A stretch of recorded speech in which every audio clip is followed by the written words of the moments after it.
Hi guys, welcome back to my channel. This is your boy Sachin मान. And this is Kushi Gadvi. आज के blog में आपके सारे क्वेश्चंस का आंसर करेंगे. बहुत सारे लोग कमेंट करते रहते हैं कि तुम लोग कैसे मिले, आर यू मैरिड और नॉट, कब से साथ में रह रहे हो, क्या है क्या नहीं, एवरीथिंग आज के ब्लॉग में आपको बताएंगे. So stay tuned.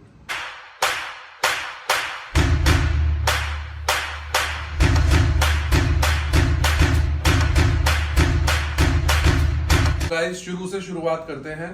एकदम शुरू से. एकदम शुरू से मतलब 2018 से.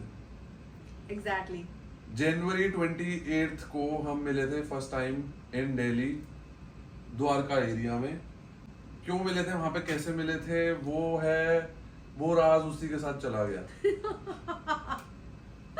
एक्चुअली मेरी सिस्टर रहती थी वहां पर. अभी वो शिफ्ट हो गई है चंडीगढ़, बट मेरी सिस्टर वहां पर रहती थी, तो द्वारका में रहती थी. obviously I went to meet my sister and there when I came to Delhi actually, so that's when we met. उसके बाद हम मिलते रहे एंड फिर हमारी स्टोरी शुरू हुई, लव स्टोरी. उसके बाद हम लोगों को एक दूसरे का साथ बहुत अच्छा लगने लग गया. 1-2 महीने तक तो ये दिल्ली में ही थी, तो कोई दिक्कत नहीं थी. Everything was going smooth. हम लोग डेट कर रहे थे एंड मतलब साथ में पूरा लव शव हो गया था थोड़ा. तो उसके बाद जब ये जाने लगी, मतलब वापस मुंबई आने लगी, क्योंकि ये मुंबई से है, I am from Delhi only. तो जब ये वापस मुंबई आ गई तो हम वीडियो कॉल पे बात करते रहते थे पूरे टाइम. इसका वीडियो कॉल ही आता है, मैं भी वीडियो कॉल ही करता था. हमारे को आदत ही लग गई वीडियो कॉल की. नॉर्मल कॉल नहीं करते थे, वीडियो कॉल. और जैसा कि आपने सुना भी होगा कि love is more felt when it's leaving. तो मतलब जब दूर होते हो तो ज्यादा फील होता है. तो उस टाइम पे ज्यादा ऐसा एक दूसरे से मिलने की चाह होती रहती थी. तो 10-15 दिन के बाद ही हम महीने में वापस मिल जाते थे. वापस या तो ये आ जाती थी दिल्ली या मैं मुंबई. उस टाइम से उसका क्या मतलब है, पहले इससे ये पूछो गाइस. उस टाइम मतलब जब हम नए मिले थे, उस टाइम पे ज्यादा चाह होता था, वो ये कह रहा है. नहीं उस टाइम पे कहने का मतलब ये है कि जब तुम नया मिलते हो, अब जैसे तुम गाड़ी खरीदने जाते हो तो नया चाह ज्यादा होता है. 2 साल हो जाते हैं, 3 साल हो जाते हैं, 5 साल हो जाते हैं गाड़ी को. तो नहीं मतलब गाड़ी से कंपेयर नहीं कर सकते गर्ल को. मुझे ऐसा ये नहीं समझ में आता मतलब है कि आदमी के लिए क्यों गाड़ी पुरानी हो जाती है. और कभी औरतों को सुना है ये कहते हुए कि गाड़ी पुरानी हो गई. गाड़ी को जितने साल उसकी नजर में उस गाड़ी को हुए, लड़की के भी तो उतने ही साल हुए होते हैं. पर कभी लड़की के मुंह से ये सब सुना है तुम लोग ने? तो लड़की को लगता है तो बोलना चाहिए, अगर तुम्हें लगता है तो बोलो. No, there is a nature difference. This is the way women are built, you know. तो हमें भी कोई पुराने की बात नहीं. मैंने तुम्हें फिर बाद में बोला कि हम गाड़ी की तरह थोड़ी गाड़ी से थोड़ी लड़कियों को कंपेयर कर सकते हैं. बट मैं एक एग्जांपल दे रहा हूँ कि नया में ज्यादा तुम्हारा वो होता है ना एकदम. तो ज्यादा उस टाइम पे वो था, एक स्पार्क था, ज्यादा स्पार्क था. दोनों तरफ से एक ज्यादा स्पार्क होता है. और उस टाइम पे हम लॉन्ग डिस्टेंस में हो गए थे एक तरीके से. वैसे बहुत लोगों के लिए लॉन्ग डिस्टेंस की जो डेफिनेशन है मेरे लिए अलग होगी, किसी के लिए अलग होगी. बट मेरे हिसाब से लॉन्ग डिस्टेंस होता है जिसमें तुम जल्दी मिल ना पाओ. बट टू बी ऑनेस्ट, अगर आप देखा जाए तो बहुत सारे बॉयफ्रेंड और गर्लफ्रेंड अगर इसको देख भी रहे हैं तो वो सेम सिटी में रह के भी 15 दिन से ज्यादा नहीं मिलते हैं. 30 डेज में से सपोज 7 दिन या 8 दिन ही मिलते हैं when you are dating someone. क्योंकि तुम अपनी लाइफ में इतना बिजी होते हो, काम में, चीजों में. अपना जिम कर रहा है कोई, अपना ऑफिस में जा रहा है, चीजें कर रहा है. हर दिन तुम नहीं मिलते हो. वैसे भी हर इंसान अलग है, हर एक की स्टोरी, नेचर, सर्कमस्टेंसेस सब कुछ अलग होता है. सो लाइक किसी के लिए कोई चीज की कोई परिभाषा है, किसी के लिए कुछ और. बट हम क्या करते थे, जैसे 10-15 दिन हो जाते थे तो मैं आ जाता था, या तो मुंबई या ये दिल्ली आ जाती थी, या फिर हम कहीं और घूमने निकल जाते थे. बट हम हर महीने मिलते ही थे.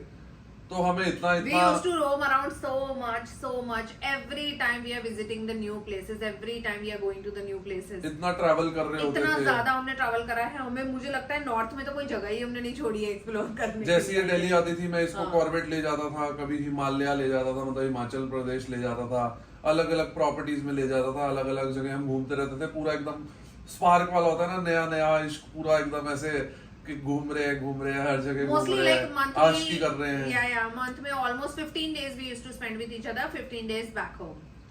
तो धीरे धीरे क्या हुआ कि हमें लगा कि और ज्यादा टाइम साथ में रहते हैं, तो फिर हम साथ में ही रहने लग गए. 1-1.5 साल हो गया था हमें लॉन्ग डिस्टेंस में. मतलब लॉन्ग डिस्टेंस ही कहूंगा क्योंकि मुंबई एंड दिल्ली का सीन था. बट हम बहुत टाइम अपने एक दूसरे के साथ रहते थे. एंड past 2 years से almost we are staying together only. Actually क्या हुआ, शुरू के 1.5 साल तो हमारा पूरा प्रॉपर लॉन्ग डिस्टेंस ही चल रहा था। फिर आ गया कोविड में ऑलमोस्ट 6 महीने तो घरों में पैक्ड थे हम लोग, आप लोग भी हम भी। फिर जैसे ही कोविड की गाइडलाइंस हटी तो ये आई दिल्ली मेरे को मिलने, हम तब भी आगरा वागरा घूमने That चले was the गए only थे। time I think we stayed apart, for a longer period हाँ। of time because there were travel scenes and घर all that. के- घर से ही And more than निकलना जब allowed नहीं traveling था। तो actually इन्होंने थोड़े टाइम में ओपन कर भी दिया था, but just because your parents are in the house तो आपको ऐसा लगता है कि अगर आप बाहर जाओगे and अगर तो आपको कुछ parents होता है को you come back ना हो home, जाए। so आपके पेरेंट्स को कोई दिक्कत नहीं हो जाए। So ये सोच के हम लोग मतलब बाहर ही नहीं निकले कि इसको लगा कि वो 6 महीने Yeah. पैक्ड थे हम लोग घर में, मैं भी, आप लोग भी पैक्ड थे, सारे लोग जिनके बॉयफ्रेंड गर्लफ्रेंड भी होंगे वो भी पैक्ड ही थे। कुछ लकी होंगे अगर वो साथ में होंगे उस टाइम पे, या तो उनकी शादीशुदा होंगे या फिर कोई लिव इन में रहते हो उस टाइम, तो वो साथ में होंगे। तो उस टाइम के बाद फिर हम और ज्यादा 6 महीने एक दूसरे को नहीं मिले थे, फिर हम मिले और ज्यादा तुमको एक दूसरे से वो होता रहता है। फिर फाइनली ऑलमोस्ट 2.5-3 साल हमें डेट करते करते ऐसे हो गया। फिर हम अब तब से साथ रह रहे हैं, 1.5 साल से हम साथ में रह रहे हैं। वी आर अनमैरिड, हमारी अभी शादी नहीं हुई है। yes. वी आर अनमैरिड, 5 साल से हम साथ में हैं। लास्ट के 1.5 साल से we are together, We are living almost living together. together, yeah. 6 महीने And, हम दिल्ली रहते हैं, 6 महीने हम मुंबई रहते हैं। Exactly. We keep traveling, we keep shooting because हम दोनों इतने ज्यादा मतलब घूमने फिरने वाले लोग हैं, you can say, कि हम एक जगह अभी पे भी टिक ही नहीं घूमते पाते। रहते हैं, अभी भी हम गोवा से आए हैं 1 महीने बाद। एक महीने तक हम लोग we were out and like 15 दिन we गोवा में थे, constantly 10 want to दिन। roam around, we constantly want to explore basically। और अब काम भी ऐसा है तो हम और काम भी ज्यादा घूमते भी हैं। हमारा अच्छा है कि हमें डिजिटल क्रिएशन में है, तो वी हैव लोकेशन का, ज्योग्राफी की प्रॉब्लम नहीं होती कि हमें एक ही जगह रह के काम करना है। We can The operate best part about being a digital creator, creator. the best part about being a creator is that you can go anywhere in the world and then you can operate from that place. You can create whatever you want to create from there and then मेरा you're कोई always plan on the नहीं था job. पहले digital Yeah. Creator बनने का, but TikTok बंद हुआ था आई थिंक। उसके बाद मैं मतलब कंटेंट क्रिएशन करता रहता था, फोटोज वगैरह डालता रहता था। उस टाइम में बहुत ज्यादा रिप्ड भी था एकदम, तो बहुत सारा मैं एकदम फिटनेस का कंटेंट भी डालता रहता था। फिर जैसे ही टिकटॉक बंद हुआ तो एक दिन एयरपोर्ट पे हम दोनों, मतलब मैं अपने घर जा रहा था, मैं मुंबई आया हुआ था खुशी से मिलने, खुशी से मिलके जा रहा था। तो ऐसे ही मेरे किसी ने, पता नहीं किसने बनाई थी, किसी हम बेसिकली बहुत ज्यादा वीडियोस हमारी शूट करते थे। नहीं वीडियोस नहीं शूट कर, वीडियोस जो वो हम मेमोरी वाली वीडियोस मेमोरी नॉट के द लिए, वीडियोस बट किसने बनाई थी आई डोंट रिमेम्बर। किसी को शायद हमने ही दिया था, फोन ही दे दिया था एयरपोर्ट पे कि आप हमारी एक वीडियो ले लो। ऐसे ही हक कर रहे थे, बस बाय बोल रहे थे, सी ऑफ कर रहे थे एक दूसरे को। वो वीडियो फिर मैंने उसको थोड़ा सा एडिट करके मैंने किसी गाने के साथ रील्स पे डाल दिया था। रील्स नया नया आया था, रील में डालता नहीं था पहले, ना ही मैं कभी टिकटॉक पे था। आई वाज, मतलब मैं कंटेंट क्रिएट कर रहा था but only on Instagram photos में। तो फिर मैंने वो डाली वीडियो, वो भी बहुत ज्यादा वायरल हो गई। आई थिंक 40-60 या ऐसे कुछ मिलियन चली गई थी, 40-60 मिलियन। तो उसके बाद मैं और ज्यादा रील्स बनाता रहा, तो सारी काफी ज्यादा रील्स वायरल होती ही गई। और हमारी फिर उसके बाद हम लोग साथ में भी बहुत शूट भी करने लग गए कि साथ में और भी चीजें, क्योंकि ब्रांड्स इतनी ज्यादा, मैं फिटनेस का जो कंटेंट बनाता था तो मेरे को बहुत सारी फिटनेस ब्रांड्स अप्रोच करती रहती थी। तो मैंने उनके लिए काफी सारे कमर्शियल शूट करे, काफी सारी बार उनको प्रमोट किया, बहुत सारी ब्रांड्स को। तो ऐसे से करते करते मैं डिजिटल क्रिएटर ही बन गया। और फिर हम जब एक दूसरे को मिलते रहते थे महीने में एक बार, तो तब हम साथ में भी कंटेंट शूट करने लगे, क्योंकि she was also digital creator and मैं भी डिजिटल क्रिएटर बन गया। तो दोनों साथ में मिलके वीडियोस ही बनाने लगे। तो बहुत ज्यादा लेवल पे हम वीडियो बनाने लगे और साथ में भी रहने लगे। सचिन को मिलने के टाइम जब मैं उसे मिली थी तब मैं ऑलरेडी एक क्रिएटर थी एंड फुल टाइम यही मतलब ऑलमोस्ट करने लग गई थी मैं, कंटेंट क्रिएशन ही। एंड देन जब हम दोनों साथ में मिलते थे तो हम बहुत सारी अलग अलग प्रॉपर्टीज में घूमने जाते थे। और जैसे कि मैंने आपको कहा कि महीने में I was also not on TikTok. वही मैं बोल रहा हूँ, मैंने जब लॉकडाउन में स्टार्ट किया था और स्टार्ट करके मुझे आई थिंक 1 महीना हुआ था। आई गेस उस पे अराउंड 3-4 लाख फॉलोअर्स भी हो गए थे। लॉकडाउन में उसे स्टार्ट किया था और लॉकडाउन में ही वो बंद हो गया थोड़े ही दिन में। लॉकडाउन में ही मोस्टली जितने भी डिजिटल क्रिएटर्स भी हैं आज की डेट में भी आप देखोगे वो लॉकडाउन के बाद से ही उन्होंने शुरू किया था, क्योंकि लॉकडाउन में सब कुछ बंद था। एंड जो भी यूजुअली चालू कर दिया था कुछ ना कुछ। I remember I promoted Red Bull as well. Red Bull का कोई कमर्शियल मैंने लॉकडाउन के अंदर घर की वीडियोस बना के किया था फॉर फिटनेस। तो मैं बहुत ज्यादा फिटनेस कंटेंट क्रिएट करता था उस टाइम पे। तब हमने ये कंटेंट क्रिएशन, मैंने, खुशी तो ऑलरेडी कंटेंट क्रिएटर थी, बट मैंने कंटेंट क्रिएशन पे ध्यान तब से देने लगा था लॉकडाउन के बाद से। और कैसे मैं इंटरनेशनल प्लेयर से, जूडो के इंटरनेशनल प्लेयर से कैसे डिजिटल क्रिएटर बना, वो आपको नीचे मिल जाएगा डिस्क्रिप्शन में, दूसरी वीडियो का लिंक, वो आप देख सकते हो इस वीडियो के बाद।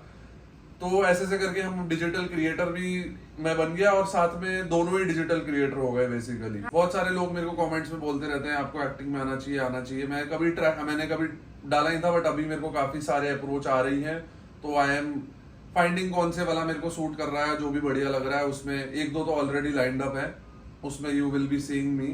खुशी और मेरे साथ में भी गाने आएंगे, वो भी आप लोगों को देखने को मिलेगा, बहुत कुछ देखने को मिलेगा अभी एक्टिंग से रिलेटेड भी।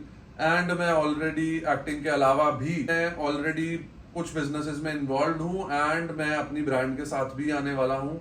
आपको वो भी एक देखने को मिलेगी बहुत ही जल्दी। तो बहुत सारी चीजें लाइंड अप हैं, बट इस तरीके से हम डिजिटल क्रिएटर, मैं इस तरीके से डिजिटल क्रिएटर बना। एंड बाकी जो बिजनेसेस हैं एंड एवरीथिंग है, वो सब मैं अभी रिवील नहीं करूंगा, वो फिर किसी और दिन, क्योंकि ब्लॉग भी बहुत बड़ा हो जाएगा, वो किसी और दिन आपको बताऊंगा। एंड जो आने वाले प्रोजेक्ट्स हैं वो आपको देखने को मिल ही जाएंगे, लाइंड अप है ही। और इस तरीके से हम साथ में भी रहने लगे। एंड जहां तक बात है साथ रहने की, तो हम अब ऑलमोस्ट 5 साल से साथ हैं, और 1.5 साल से साथ में रह रहे हैं। यस एंड अभी like it is like almost 6th year running. And बहुत टाइम से, मतलब हमने कभी ऐसा सोचा नहीं था कि एज अ जोड़ी हमें ये करना चाहिए, वो करना चाहिए। Basically when you are in love and you are roaming around too much, and initial days of your relationship has always been very exciting for everyone. So we used to take lot of videos, pictures and everything जहाँ भी हम घूमने जाते थे, जिस भी जगह पे, because mostly किसी भी जगह पे आप एक बार चले जाते हो, उसको जनरली आप रिपीट पे नहीं जाते हो, you keep exploring. नॉर्मली भी आप फोटोज और वीडियोस हर कोई लेता है। मेमोरीज के लिए, एग्जैक्टली मेमोरीज के लिए तुम लेते रहते हो। He was not into modeling and acting and all of this, but he was already a very good looking man. He was also very much into photography and all that. Even जब वो मुझे मिला, मेरे को बहुत सारे अभी जैसे मेरे को जैसे हाँ। बहुत सारे लोग रोकते हैं या फोटोज खिंचवाते हैं कि because they know me, but इतने ही लेवल पे लोग मेरे को रोकते थे पहले भी, जबकि मेरे को कोई भी नहीं जानता होता था कि आई एम सचिन मान, या मैं वीडियो बनाता हूँ, या मैं स्पोर्ट्समैन हूँ, या मैं एशियन चैंपियन था। वीडियो तो ये बनाता ही नहीं था उस आपको अभी स्क्रीन पे भी दिख रही होंगी कुछ वीडियोस, ये 2015, 2016, 2014 की हैं,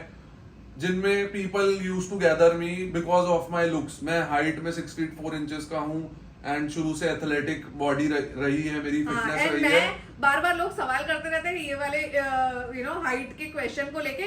बहुत सारे लोग ये लिखते हैं कि क्या ये लड़की बहुत ज्यादा छोटी है क्या? तो मैं 5.4 इंच की हूँ और ये 6'4" का है। He is really tall. Okay guys, she is 5'4", I am 6 feet 4 inches. हाँ, तो पूरा 1 फुट का डिफरेंस है बीच में। एग्जैक्टली। तो यस, इसीलिए 1 फुट का डिफरेंस है, इसलिए थोड़ा हाइट डिफरेंस आप लोगों को ज्यादा लगता है। 6 फीट से ऊपर की है, मतलब is personality is definitely very nice, everybody knows that. 6 feet से ऊपर की कोई भी आप बंदा देखोगे तो उसका ऑरा एक अलग होता है। You can detect, smell his energy as well when he walks into the room. तो I am 6 feet 4 inches, athletic guy, good looking भी आप कह सकते हो, सब बोलते हैं। तो ऑब्वियसली लोग फोटो खिंचवाते थे, उनको लगता था कोई एक्टर होगा या कोई आ गया है, तो इसलिए बहुत सारे लोग खिंचवाते थे। तो उस चीज का मेरे को आई थिंक बेनिफिट भी मिला when I came into digital creation, वरना मैं ऐसा स्टेप लेता भी नहीं। गुड लुक्स हो, चाहे वो हाइट हो, चाहे मेरी एथलेटिक फिजिक हो, कुछ भी आप कह लो, उसकी वजह से मेरे को बहुत हेल्प भी मिली इन दिस। तो आई ऑलवेज वांटेड के सारे लोग मेरे को बोलते रहते थे एक्टिंग में ट्राई करो, इसमें ट्राई करो। एक्टिंग वगैरह में तो मैंने कभी ट्राई नहीं किया, बट मैं खुद ही वीडियो बनाने लग गया एंड वो इतनी फेमस होने लग गई, इतने सारे फॉलोअर्स होने लग गए।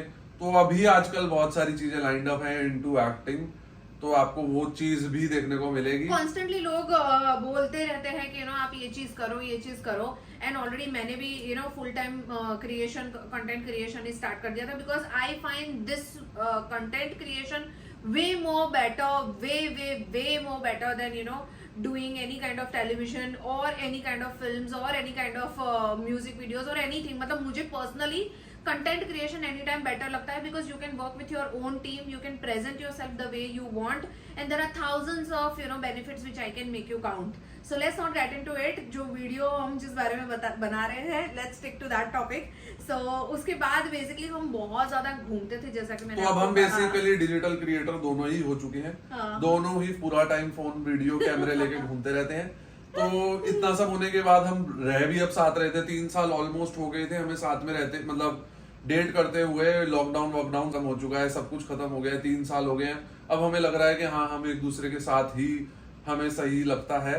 तो फिर हम दूर, जो 15 दिन हम दूर रहते थे एक दूसरे से, हमें लगता है वो भी नहीं रह जाता। पूरे टाइम हम साथ ही रहते हैं, लॉकडाउन भी खत्म हो गया, सब खत्म हो गया, तो फिर हम साथ में ही शिफ्ट हो गए। मतलब पहले अभी हम दिल्ली में रह रहे थे, उसके बाद अभी हम अक्टूबर से मुंबई आए हुए हैं। उसमें भी हम दिल्ली, गोवा, अलग अलग जगह जाते ही रहते हैं कहीं ना कहीं। बट कहने का मतलब साथ में ही 1.5 साल से हम साथ में ही रह रहे हैं एंड मजे आ रही है। अब बहुत सारे लोग ये पूछते रहते हैं कि आप लोगों ने शादी की नहीं की। मैं बहुत बार बता चुका हूँ कि अभी नहीं हुई है, अब बाकी खुशी बताएंगी, यही बताएगा। तो गाइज अभी हम 1.5 साल से तो अब साथ रह ही रहे हैं। शादी तो हमारा जब मन करे हम तब कर लें, कल कर लें, आज कर लें, परसों कर लें, उसकी कोई सीन ही नहीं है। एवरीवन नोज, हम लोगों को सबसे पहले न्यूज मिल ही जाएगी व्हेनेवर विल गेट मैरिड।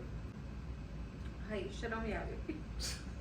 तो गाइस आज का व्लॉग यहीं पे खत्म करते हैं। आई होप आप लोगों को मैंने सारे क्वेश्चंस के आंसर दे दिए। आप लोगों को अभी भी कुछ जानना हो तो भाई कमेंट कर देना, उसके ऊपर व्लॉग मिल जाएगा आपको। Love you all, see you, bye bye, take care.